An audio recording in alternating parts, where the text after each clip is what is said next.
Let's mic news at 6।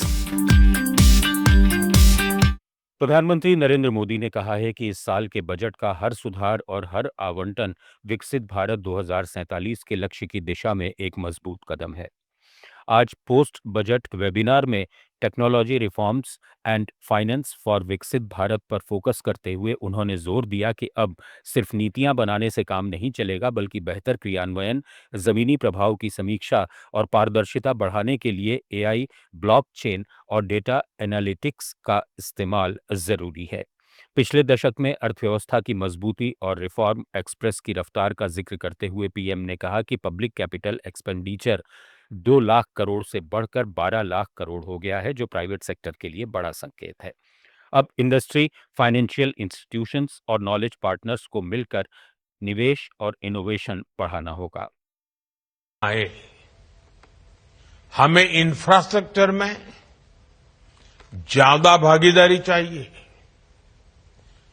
Financing models में ज्यादा innovation चाहिए और इमर्जिंग सेक्टर्स में ज्यादा मजबूत कोलैबोरेशन चाहिए।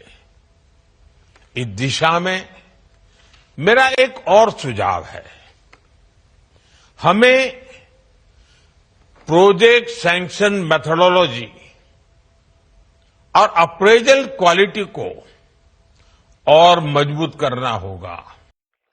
केंद्रीय वाणिज्य और उद्योग मंत्री पीयूष गोयल ने दिल्ली में ज्यूरिख एयरपोर्ट इंटरनेशनल के प्रबंध निदेशक डेनियल बिर्चर से मुलाकात की, जहां नोएडा इंटरनेशनल एयरपोर्ट जेवर प्रोजेक्ट से जुड़े मौजूदा और आने वाले निवेश योजनाओं पर विस्तार से चर्चा हुई। गोयल ने सोशल मीडिया पर कहा कि ये बातचीत सार्थक रही और ये साझेदारी भारत की विश्वस्तरीय इंफ्रास्ट्रक्चर बनाने की महत्वाकांक्षा को दिखाती है, जो विकसित भारत 2047 के लक्ष्य की दिशा में बड़ा कदम है। ज्यूरिख एयरपोर्ट की 100% subsidiary Yamuna international airport private limited इस ग्रीनफील्ड एयरपोर्ट को डेवलप कर रही है। भारतीय शेयर बाजार में शुक्रवार को भारी गिरावट आई। सेंसेक्स 961 अंक यानी 1.17% टूटकर 81,287 पर बंद हुआ। निफ्टी 318 अंक यानी 1.25% गिरकर 25,179 के स्तर पर पहुंचा। बाजार में वित्तीय सेवाएं, ऊर्जा, ऑटो और एफएमसीजी सेक्टर सबसे ज्यादा प्रभावित हुए, जबकि आईटी सेक्टर में कुछ मजबूती दिखी। टॉप गेनर्स में मुख्य रूप से आईटी स्टॉक्स जैसे एचसीएल टेक्नोलॉजीज, इन्फोसिस, इटर्नल और कुछ अन्य जैसे ट्रेंट शामिल रहे।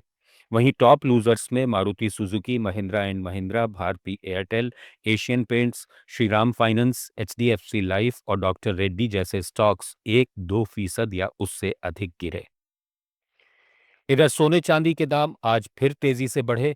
India Boolean and jewellers association के मुताबिक 10 ग्राम 24 कैरेट सोना 1,065 रुपए की छलांग लगाकर 1,59,000 रुपए पर पहुंच गया।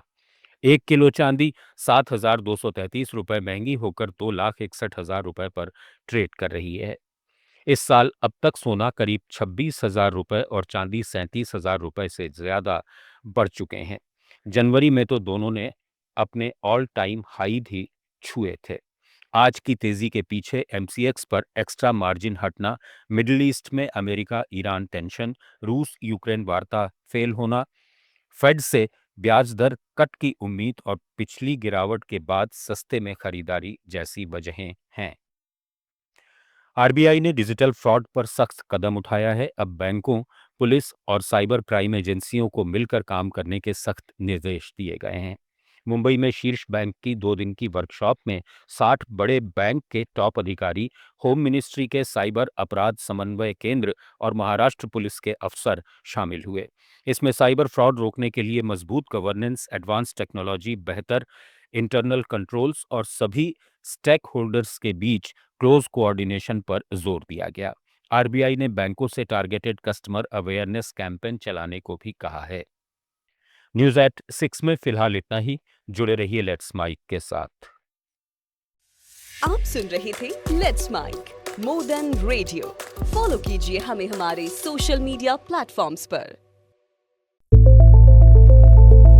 It's time for news. It's time for more than radio. Presenting the first radio news app, Let's Mike.